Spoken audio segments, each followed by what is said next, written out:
Hello everyone, and thank you so much for joining us today at a very special Winspiration. As you might recall from your registration, today is the UN's Day for the Elimination of Violence Against Women, and it marks the start of an annual 16 days of activism that will culminate on the 10th of December, Human Rights Day. As I'm sure many of you already know, libraries are essential to social justice and dedicated to creating a fairer, more equitable world. So it's a highly appropriate time for us to be engaging with this important theme. A little bit of feminist housekeeping first. My name's Kirsten, I'm Membership Officer for CILIP Scotland. We're also joined by Sean McNamara, the head of CILIP Scotland. So if you need anything throughout, please don't hesitate to send us a direct message in the chat.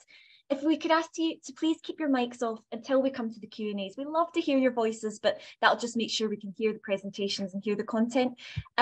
Cameras, you're welcome to keep them on or off. Again, we love to see your faces, but if you'd rather keep them off, that's totally fine as well, or for bandwidth. We are, as you know, we're recording the presentations only today. We'll pause the recording for our Q&As so that people can speak freely.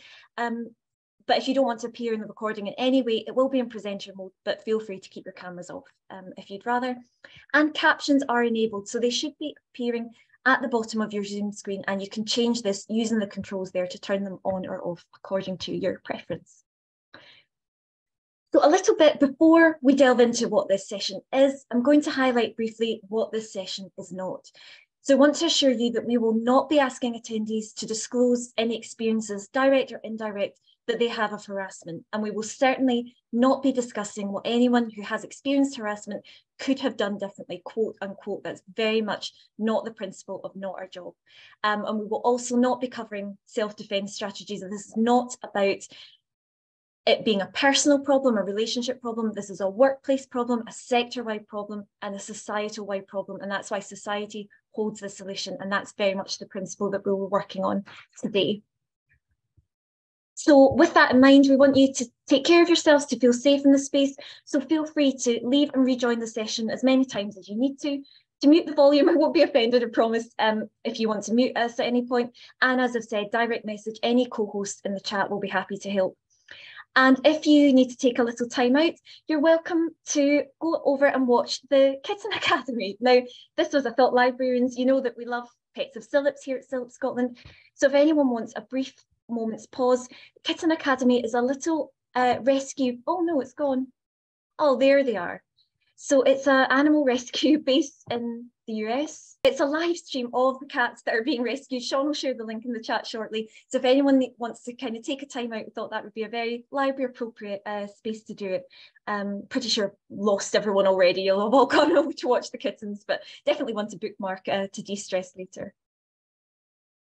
But to give you a glimpse of what we'll be covering today, we're first going to hear from Brooke Cambie. I've put University College London because that's where she did her research, but she's now started a new role, so she'll be able to tell us about that too. Brooke's research really helped inspire this session, so we're so delighted to have her with us. We'll then be delving into the resources and support that are out there for library communities and library staff alike, paying particular attention to the Scottish Women's Rights Centre Harassment in the Workplace Toolkit. And last but certainly not least, we will be covering the Not Our Job ABCs. This is a pledge that we've designed. You're welcome to add your name, to share on social media, and to download the posters for your library workplaces, library staff rooms, on the floor, wherever you feel it's going to be of benefit. So that gives you a glimpse of what we'll be covering today. So without further ado, I'm going to hand over now to Brooke, and it's an absolute delight to have you with us today. As I mentioned, Brooke's research as part of her Library and Information Studies MA at UCL really inspired the content of today's session. So some of you might recall that Brooke shared a call out earlier in the year for anyone who works or has worked in a UK public library during the past 5 years, investigating sexual harassment by library patrons towards staff. This was the first study of its kind in the UK, and it aimed to establish the scale and the nature of the issue. So Brooke's going to be sharing the insights that that research generated today. So Brooke, thank you so much for being with us. Whenever you're ready, I will stop sharing my screen and the virtual floor is yours. Sure, thank you so much. I'm really excited to be sharing my work with everyone today. Let me see if I can, get this working. Close out of these. Can everyone see that okay? We can, perfect. Thanks very much. Amazing, that's great. So yeah, hi everyone. My name is Brooke. I recently completed my Masters of Library and Information Studies at UCL. For that degree, I had to complete a dissertation, and I was looking into sexual harassment towards UK public librarians over the past 5 years. So we're going to go through the results of that today. We're going to start with some definitions, so we're all on the same page about what we're talking about. We're going to go through the existing research, then go through my research and results, and then finish off with some general conclusions, recommendations, and I think some questions at the very end of our talk today. So to start off with PPSH, Patron-Perpetrated Sexual Harassment. So this refers to sexual harassment from a patron, a customer, a visitor towards an employee. It's really common in retail, in hospitality, in nursing, and as my research shows, libraries. It does not include harassment between employees or between an employee and an employer, so I won't be discussing that today. In terms of sexual harassment, there are so many different ways to define sexual harassment. There are so many definitions out there. Oftentimes in sexual harassment studies, they use multiple definitions because one is often not enough. The ones that I've listed out here focus on the legal definitions and also the socio-cultural definition from the UN. So in terms of the legal definitions, we have the Equality Act 2010, and that focuses on sexual harassment. Two really important things to note about the Equality Act. It doesn't necessarily protect employees from harassment from customers. It focuses on harassment between staff members, but not from patrons, library patrons. And it also does not protect volunteers in the workplace. So those are really two big things that are missing from the Equality Act. In terms of sexual assault and rape, that is covered by the Sexual Offences Act 2003. And that covers if the victim is an adult and if the victim is a child as well. I'm not going to go into those definitions because they can be looked up online. What I will say is that the Equality Act, it doesn't list out a set of behaviours of what qualifies as harassment or a set of actions. It focuses on the intent and the consequences of that harassment. And that's really the basis of my understanding of sexual harassment for my research. In 2018, the UN published a report on sexual harassment globally. And their main sort of defining factors of sexual harassment was that it can affect absolutely anyone, regardless of gender, age, any sort of identity factors. And it can also happen anywhere in the world. It is an endemic global problem. So as a little note, throughout my presentation, I'm going to be using the term sexual harassment to refer to harassment, assault, and rape together. It just saves me a little bit of time from having to repeat myself constantly. So into the research, there really isn't a lot of research about sexual harassment in libraries, which is, I personally found it incredibly surprising. The earliest article is from 1992/1993. It was a series of articles, and it really focused on a lot of anecdotes from public librarians, and I think also a lot of not just public librarians in America, sharing their experiences of being harassed at work. After 1993, there is absolute silence until 2016. Nothing from magazines, academic journals or books, from professional organizations, nothing. Now, the mid-2010s, not that long ago, so I'm sure we all remembered what was going on then, that brought sexual harassment to the forefront of the global conversation. We had the rise of the Me Too movement, Trump's presidential campaign, the Cosby and Weinstein cases, and all of these things were building off of each other and really bringing sexual harassment to the forefront. People started to talk about it more in their industries, and we did see this in libraries a little bit. It only really happened in America. There was a series of magazine articles, blog posts, people sharing their experiences. But yeah, for some reason, only in America, never really came over to the UK or anywhere else in the world.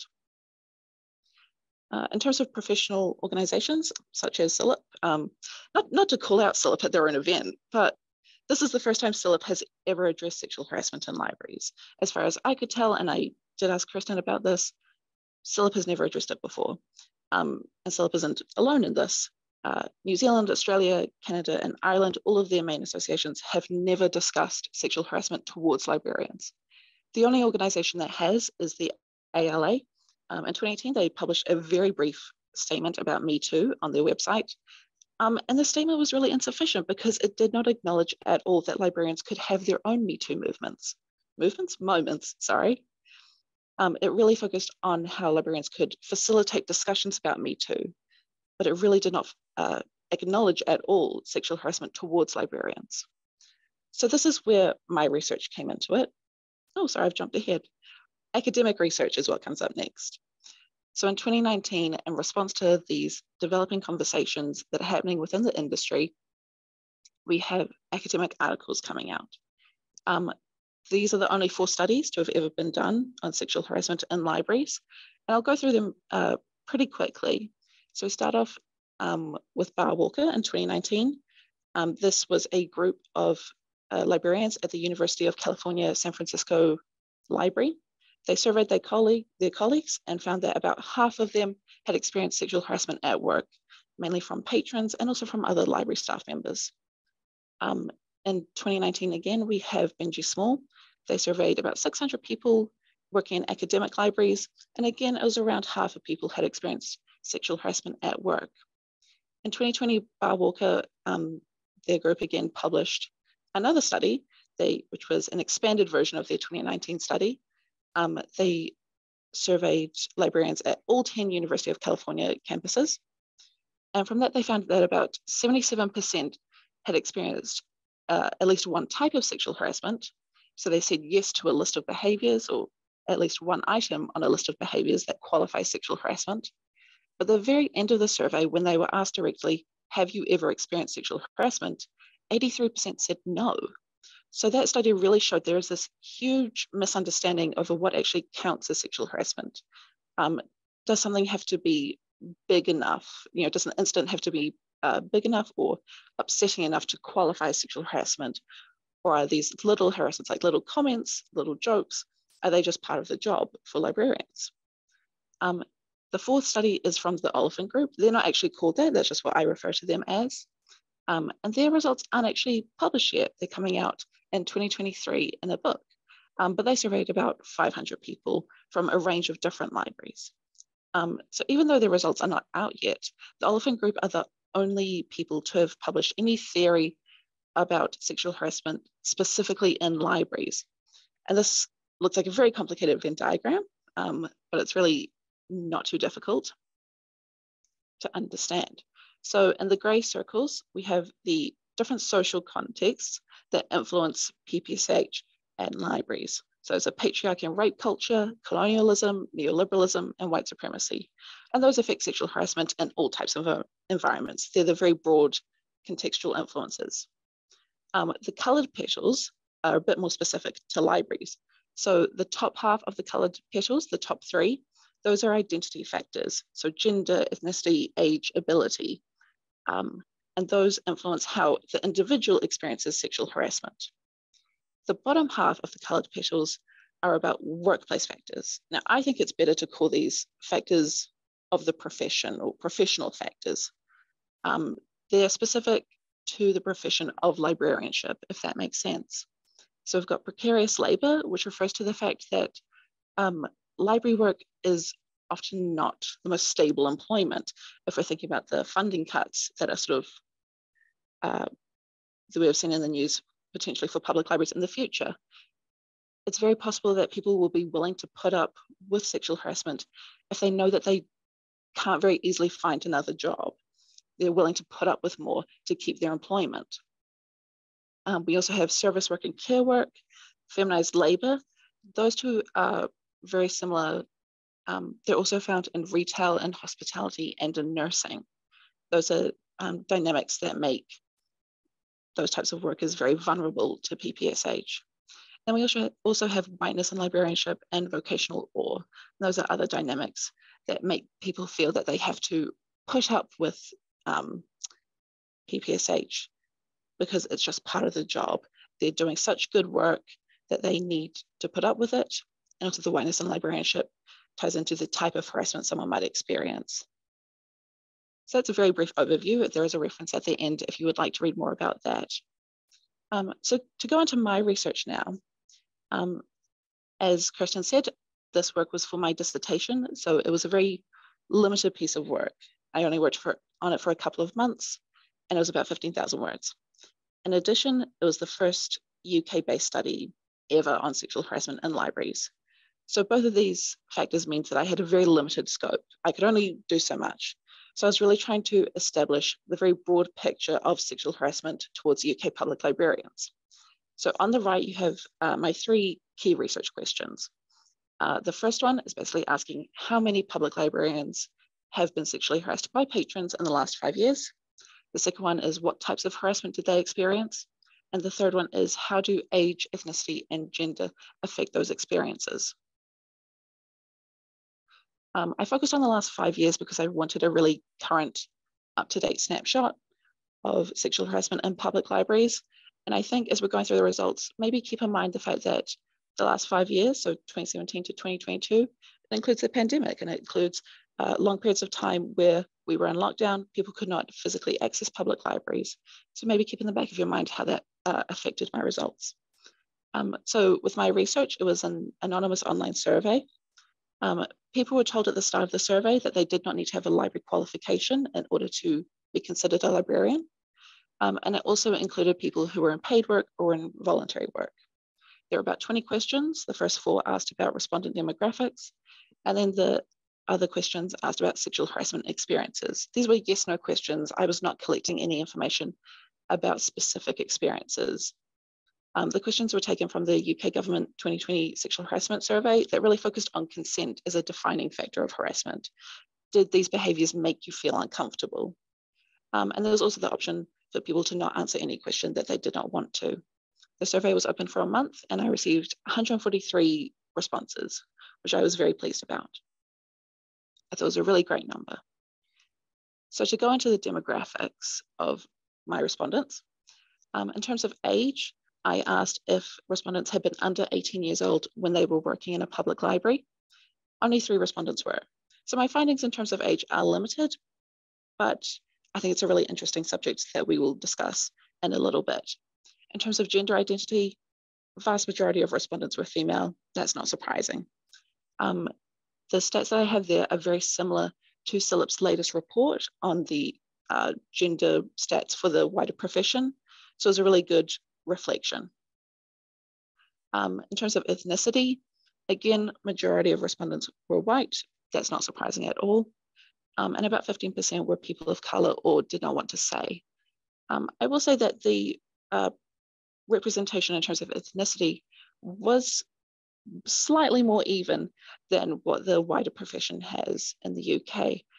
CILIP found the statistic that 97% of UK librarians identify as white, and only 3% are people of color. So I was really pleased that my study had a slightly better representation of people of color and their experiences.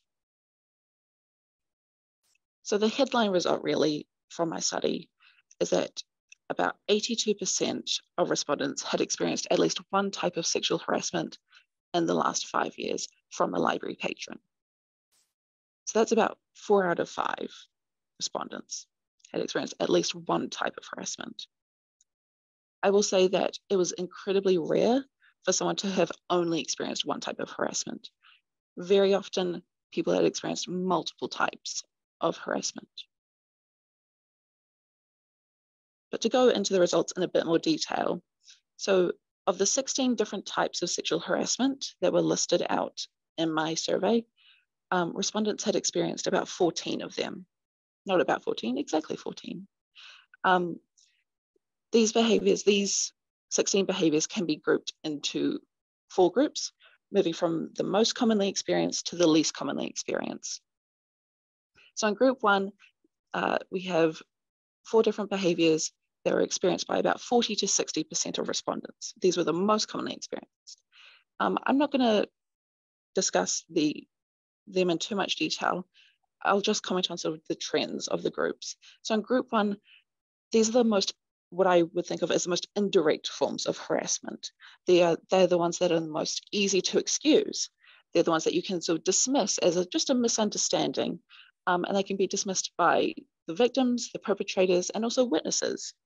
These are the ones that are considered to not be too big of a deal, the ones that are typically part of the job.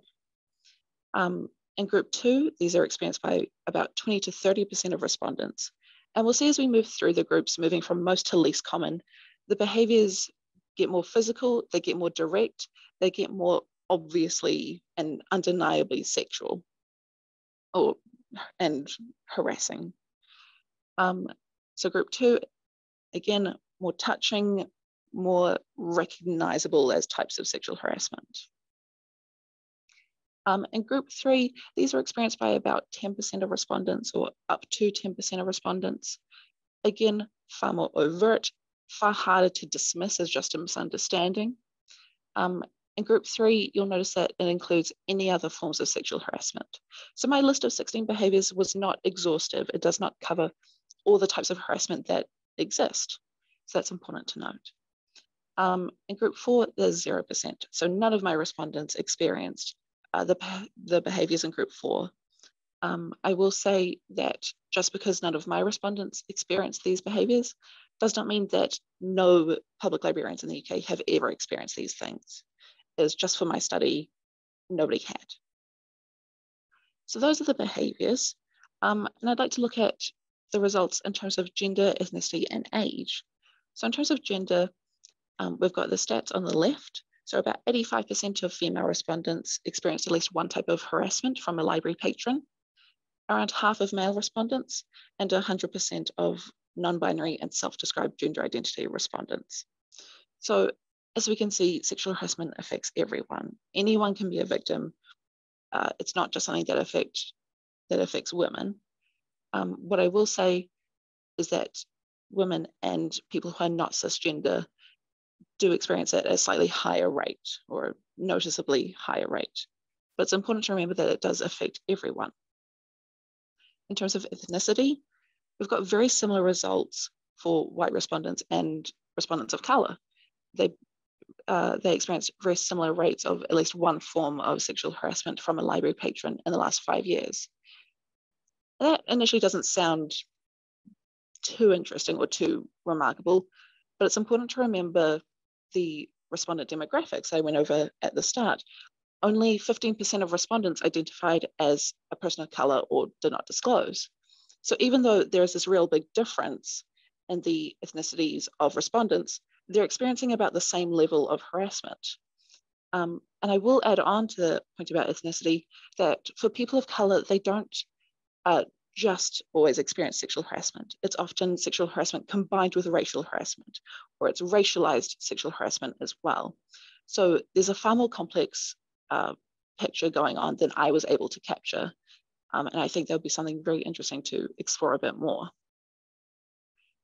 In terms of age, I did only have 3 respondents who are under 18 years old, but all 3 of them had experienced sexual harassment from a library patron in the last 5 years. Age is something that's really important to discuss with libraries, because public libraries in the UK bring in underage volunteers very regularly through the Duke of Edinburgh programs and also the Summer Reading Challenge. These volunteering opportunities are advertised to children as young as 14. They're often conducted out on the library floor, interacting with patrons, interacting with the public, and there's the potential exposure to harassment. Children particularly vulnerable to harassment because they don't have the life experience. They don't know necessarily how to respond to harassment. When can they say no? When can they walk away? If anyone here has got their first job when they were underage or very young, working in retail, working in a library maybe, you might remember that sort of pressure of wanting to do a good job and wanting to make the customer happy. The customer is always right. That's the mentality that people go into customer service roles with. And so when someone's very young, they might not have the confidence to say no to a library patron. So when we're bringing these young people into public libraries, it could be their first experience with volunteering, with working, possibly with librarianship. And we really want to make sure it's not their first experience with sexual harassment. And I will say another really important point is that obviously when we're bringing kids into libraries and when we're talking about sexual harassment towards children, that's a different crime to when an adult is sexually harassed. There are different consequences, there are different implications. So it's a really important dynamic to remember and be aware of. So that felt like a very quick overview of my research. On the left here, we have the main takeaway points of what I found. So you can read those. On the right, there are my recommendations for further research. So we need more research on this subject. There really is nothing out there. We need to look at different types of libraries, different perpetrators, how people's identities influence or change their experiences of harassment. And also looking at the consequences of harassment from library patrons, consequences for the victims on their mental health, their physical health, and also their job satisfaction. One of the limitations of my study is that I couldn't really get in touch with anyone who had left librarianship because they were sexually harassed. So that's really important, that we need more research. In addition, in terms of professional practice, I really think that sexual harassment should be incorporated into library school curriculums, even just acknowledged as something that library students either have experienced or likely will experience. I would really recommend that if you're working in a library, maybe revisit your workplace policies. Do your policies on sexual harassment cover harassment from library patrons towards staff members?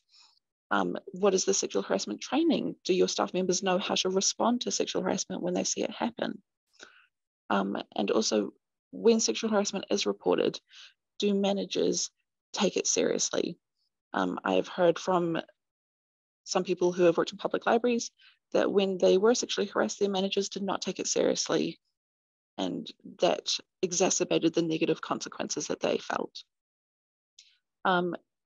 Also, I think there's a need for more advocacy work from professional organizations. That's why I'm really happy that SILIP is hosting this event today, providing a lot of resources, but I think more work needs to be done. And finally, I'd like to leave off on just a final thought. I know that so much time and energy is spent defending public libraries, advocating for their use, and for their value in society, especially when we've got austerity policies coming up, cost of living crisis, funding cuts. I think a lot of the time when we spend so much time and energy defending that is so valuable but vulnerable, there is a possibly unconscious unwillingness to acknowledge the parts of libraries that are negative or harmful. Yes, libraries are wonderful spaces. Yes, they do so much good for society. At the end of the day, they are workplaces, and librarians have the right to a safe workplace. It's really important that sexual harassment in libraries isn't just accepted as part of the job. So that's my research. Hopefully everyone understood that, and I'm happy to answer any questions that people have at the end. These are just some references from my slides, and I'm my email there if anyone would like to get in touch.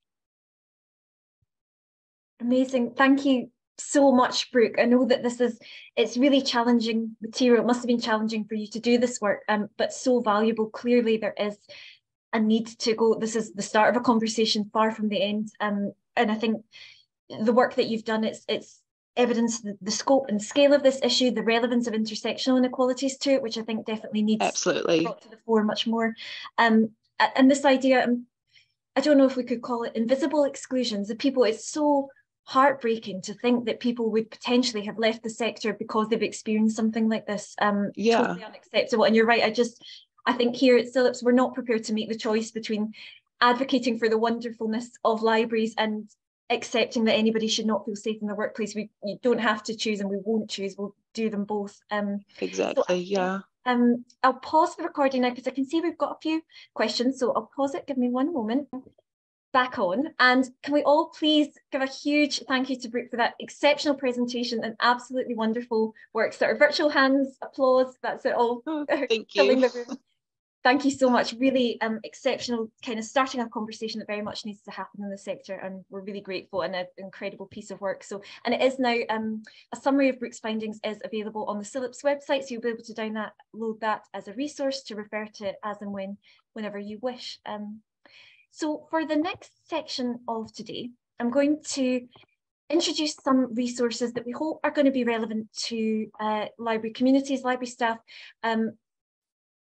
resources and support that are out there, as was covered in Brooke's presentation so well, a lot of this has been US centric, so we want to make sure that you've got access to UK based resources that are going to help you with this work as well. So give me one moment, I'm going to share my screen. So the first resource that I'm going to touch upon here is the Scottish Women's Rights Centre. They're an exceptional organisation. You can see that they've got extensive help resources, helpline, advice surgeries, legal representation, and they've also got legal guides and fact sheets, one of which we will be returning to in detail very shortly. But what I particularly wanted to highlight about their website, if you follow me to the top right, this yellow button here, it says click here or press the escape key. This is a feature of many of the sites that deal with anything to do with sexual harassment, sexual violence. If you click it, immediately you're taken to the BBC homepage, so nobody has any idea of what you're browsing. So I think that in itself is a simple but effective tool to signpost in your libraries, whether that's in your staff rooms or in your public IT area. You know, if somebody's coming in to use the public PCs to access information that they need to get out of one of these situations, that button is really valuable. So make sure that people do know about it. And I think all the sites that we're going to cover also include a variation of that. The next one that I wanted to highlight for you is Zero Tolerance. Now, they're a wonderful feminist organisation here in Scotland. They had hoped to join us today, and ironically, the 16 days of activism are so busy, they couldn't join us live, but they sent their best wishes for the session. And this directory, we will share all these links with you after the event and in the chat as well. But the Scottish Women's Organisation directory is, again, a really valuable piece of information to have in your libraries for signposting. You'll see some of our libraries get a shout out. So there's the wonderful Glasgow Women's Library there, Rape Crisis Scotland, who we'll be covering in a moment, the Young Women's Movement, and you will find really valuable, as I say, signposting information that's tailored to different needs across your communities. So make sure that you have this one bookmarked as well. The next site that I'm going to highlight is Rape Crisis Scotland. Again, you can see that they've got the escape button up here, doing really comprehensive work. You can see if you followed, for example, if something's just happened and somebody needs help, they can access it here. They've got their helpline, they've got legal advice. But the page that I focused in on here is in their resources. And I think, again, this is definitely one that you want to be signposting and making sure that everyone in your communities, whether that's the professional community or your library patron communities, knows that this is available. So they've got pamphlets, advice about everything, anger, disassociation, panic attacks. Really, it's, you know, challenging content, but it's very necessary, and the support is quite extensive. And again, we'll be covering Rape Crisis Scotland in a collaboration they did with the Scottish Women's Rights Centre very shortly. The next one I'm going to highlight is Victim Support Scotland. Now, they support anyone who is a victim or a survivor of a crime. So again, a really valuable one to have in library communities, because understandably, somebody might not want to disclose exactly what's happened to them, but they're coming to the library looking for support. So I would definitely point them in the direction of Victim Support Scotland. And I followed here from information to, there's a page called You're Not Alone, and they have extensive online resources. So you can see different apps, different things to support. One in particular I'm going to highlight is the Follow It app. So this is for recording incidents. I think it was originally designed for stalking, but it could also be relevant to anything like the sexual harassment, the sexual violence that Brooke's research focused on.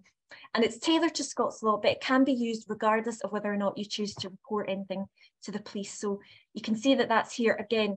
Something that we should all know about, and that it's worth signposting library users who might be in that situation too as well. Another one, the beauty of online is that we've got people joining us from all around the world, it sounds like, Brooke herself joining us from England. So SafeLine is specifically for support in England and Wales. But again, their website has really valuable resources that are relevant to everybody. In their Be Informed section, which is where I am here, you're going to find some really valuable pages. So delving into what is sexual violence, as we've seen today, definitions are in fact a lot broader than what we grew up with necessarily, what the media would have us believe. And again, tackling myths, that's such a valuable page there, the myth busting, which I think Brooke's research is also making great strides in doing. And statistics that, as it says, they're shockingly prevalent in all communities. That very much came out in the presentation. So you're going to find really useful information, resources here, and how to support anybody that's affected if you're supporting a colleague or looking for support for yourself. The next one that I'm going to highlight is a little bit different. So this is CILIP's legal advice line. This is a benefit of your membership. So all CILIP members joining us from anywhere in the UK, as part of your membership, you have access to this free, confidential, and practical legal advice line. So you simply call the number here. This is available on the CILIP website, or don't hesitate to ever let Sean or me know if you're looking for it. We can pass the number on. And you can see that they offer a really extensive range of support, so personal legal advice, business and commercial as well, if you're ever in need of that. But specifically for the purposes of today, you can see that they are there, and we want you to make the most of it. As I say, it is a benefit of your membership, so please do benefit from it. It's free, it's confidential, and that is part of CILIP's commitment to supporting you with whatever you're facing. But for the rest of the time that we have remaining to us, I'm going to zoom in on, as I said, the Scottish Women's Rights Centre, information and support for anyone experiencing sexual violence and harassment in the workplace. So as I mentioned, this was a collaboration between them and Rape Crisis Scotland, and it's the most comprehensive toolkit that I have found for dealing with these issues, exactly as Brooke's research has revealed. So I'll talk you through some of the highlights. Again, we will share this link, so please do make use of this and make use of the information within it. So as you can see, the toolkit, it offers information and support for anyone experiencing sexual violence or harassment in the workplace, just as we've discussed today. But what I particularly wanted to highlight is that they also acknowledge, as Brooke's presentation did really well, that this is a broad term. It covers a range of behaviour. What's quite telling, I think, here they note that whether or not the person intended to offend or upset you is irrelevant. If the behaviour is unwelcome, it is harassment. And that sounds like, to me, it seemed like it was something lacking in the Equality Act, the fact that it's makes intent sort of integral to things, whereas actually the 2020 sexual harassment survey, consent was the defining factor. So I think as women in particular, we're very used to that kind of gaslighting, only joking defence. But if you feel offended, distressed, upset, that is what matters here, and that is what needs to stop. The pamphlet also addresses in quite a confronting way, but a necessary way, I think what Brooke touched on, the fact that it is easy to feel confused about what is or is not sexual harassment or sexual violence, because for women and non-binary people in particular, low-level sexual harassment is so common. I'm sure virtually all of us probably passed sexualized images of women when we were coming in today, and certainly on social media, that's regrettably the case. And they mention how certain workplace environments won't help. When they talk about offensive graffiti and things like that, I hope it would be perishingly unlikely that any library in Scotland or the UK would have anything like this. Rest assured, on the off chance that it did, CILIP is behind you. There's no way that that's appropriate for a workplace, and absolutely do complain. But as I say, hopefully it would be a supreme unlikelihood that anything like that would be seen in a library anywhere here. The toolkit then addresses kind of experiencing sexual harassment, the impact that can have on people. And I think it sounds like more research is kind of going to be coming forward with that, because it can really have devastating consequences for people involved. And I'm going to point out here the definition of third-party harassment. So I think that chimes with Brooke's research, that it covers what a worker might receive from a patron, a customer, a service user.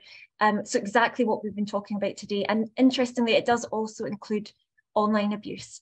So what I think is worth highlighting here for any library service managers, anybody more senior colleagues joining us, that the employer still has a legal responsibility to protect as far as possible, and doing little or doing nothing could be guilty of discrimination. So again, it's not just a moral responsibility, but it's a legal responsibility as well. And why I particularly like this this pamphlet by Scottish Women's Rights Centre is that they make it very clear here that responsibility, this is not a personal problem, this is not a relationship problem, it is a workplace problem, a sector-wide, society-wide, and therefore that's where responsibility for dealing with it lies. As they say here, it is a workplace issue. I think it was really telling in Brooke's research that, I think, am I right in recalling that nobody had experienced just one type of harassment? It was, or virtually all, multiple types? Yeah, as far as I can remember, really, I don't remember any one person just having one type of harassment. If there were any results, it would have been like one or two people, but because I went through people's responses and sort of looked through how many behaviors they said, very vast majority of people, multiple types of harassment. Yeah, I think that's really helpful to know. And I think it will work the other way as well, in that it would be very unlikely that if somebody is perpetrating this behaviour, it feels so personal. It is a personal attack on one level, but it's not going to be, you know, they are incredibly likely to be doing this to your colleagues, to other branch libraries and other community spaces. We hear all the time that libraries are at the hearts of their communities. So, you know, this is behaviour to be stamped out community-wide, 100%. The next section deals with gathering evidence. So the Follow It app, for example, is great, kind of a great tool for this. Again, it's not your responsibility. It can help, but definitely don't feel that you have to do this all on your own. We would very much expect that whether that's informal or formal reporting, an employer would also be gathering that evidence picture, and they go into some details about what that could look like here. When they discuss options that you can take if you're experiencing harassment, I mean, the first one is if somebody was simply giving the benefit of the doubt, you might be able to just tell them to stop. Again, I would not expect a library worker to have to do that alone. You are going to have the backing of your colleagues, and you have the backing of us as well. So don't feel that that's something, never put yourself in an unsafe situation that you would have to do alone. And then they detail kind of checking workplace policies, as Brooke recommended, telling somebody what's going on, so that we're not a union in the sense that we can't come to workplace meetings with you, for example, but we are here, Silip Scotland, Sean and myself both, we're here to listen, we're here to believe, we're here to signpost what's out there. So please, you know, we are always here to support as well. They then detail formal processes. So again, this information for our library managers, for our employers is particularly relevant. What I'm going to highlight here is the fact that although most claims depend on somebody having worked for 24 months, if you were raising a claim of discrimination, so if you've suffered a detriment because of sexual harassment, for example, having to leave, that is not dependent on 24 months service. So again, speaks to this kind of wider landscape of volunteers being involved in libraries. Again, it's not just a moral responsibility, it is a legal responsibility to protect everyone that's in that space. And then they detail what might happen reporting to the police if you chose to do that. So as we've already alluded to today, it is health, safety, welfare at work, that is the employer's responsibility, and sexual harassment, sexual violence in all its forms very much comes under that umbrella. You'll note here that they say that you should find a solution which stops the harassment. And I think it's very important that they don't just say stops the harassment of you. I know that I personally would take a very dim view of any strategy that moved a woman experiencing harassment out of one branch, brought another woman in to cover her shifts without tackling that behaviour at the perpetrator's level. And as they say here, you shouldn't be transferred unless you ask to move, making it as clear as we possibly can that the problem lies with the perpetrator. The problem is not with you experiencing this. So you shouldn't be subject to any adverse effects because this is happening. And again, they detail kind of you know, what would happen at employment tribunals. Hopefully that it wouldn't reach that point. Hopefully that support would be in place far sooner, but that information is also here. And again, we'll share these links when we conclude.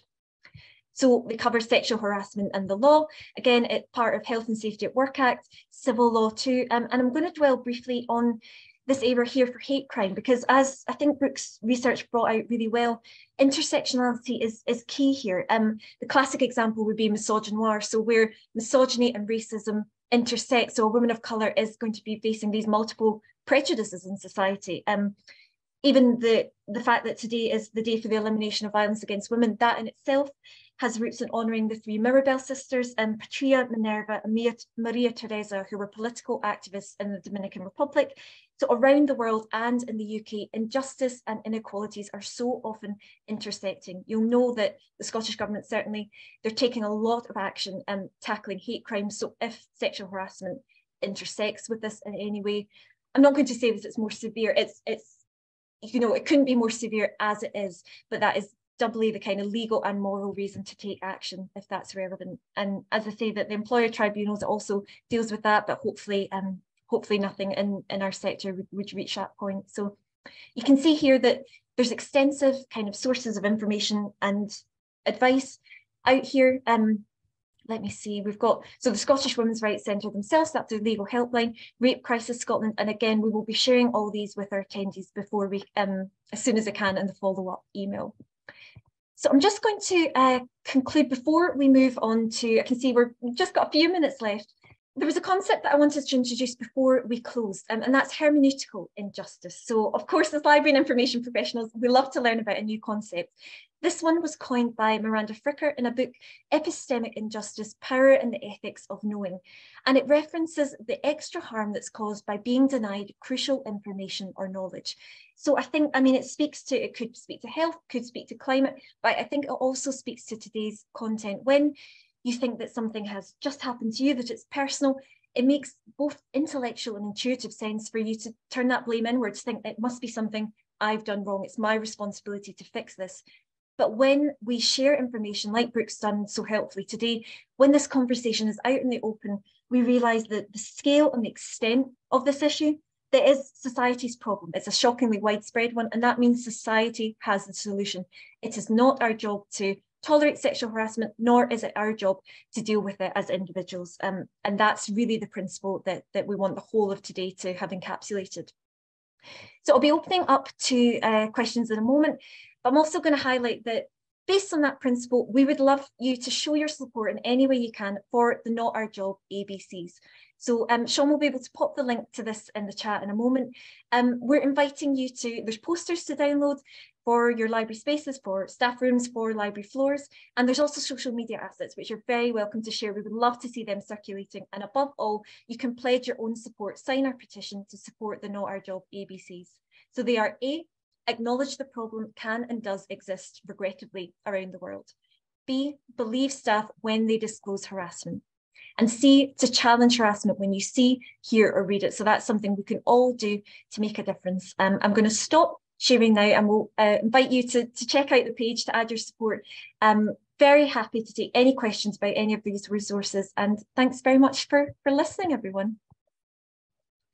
So let me pause the recording again. I can see we've got lots in the chat, so let's see if we've got any questions. Restart the recording and just show you what the Not Our Job page looks like. So you'll have seen that link in the chat.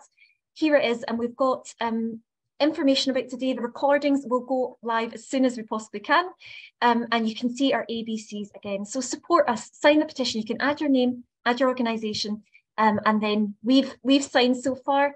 And there's also the option to spread the word. So you can see a landscape poster, portrait poster, social media assets, along with the resources that we have shared throughout today, including the link to the SLIP legal advice helpline. So please do make the most of them. We're here to support you, here to make sure that as a sector, we're working to eradicate sexual harassment in libraries. So I think with that, I can see that we've just hit 12 o'clock, so that seems a good moment to conclude. Can I ask everyone to join me in thanking Brooke again for such a fantastic piece of work, fantastic presentation. I'm sure we're all secretly hoping you'll head back to UCL and continue it at some point, but we also wish you the very best in your new role. And you can see on the Not Our Job page, if you want to refer to Brooke's research, I'm sure you will. If you follow this link, then it's also available as a resource on the SLIP's website. Thank you so much for joining us all today. I know it's a challenging theme, but it's a necessary one as well. And we're all kind of committed to taking action. I think libraries, we're all about making the world a better place. So this is an area where we can do that, make society itself a better place. So thank you for your patience, for your engagement and your contributions today. I will stop our recording. And yeah, thank you so much for joining us, everybody. Enjoy the rest of your days.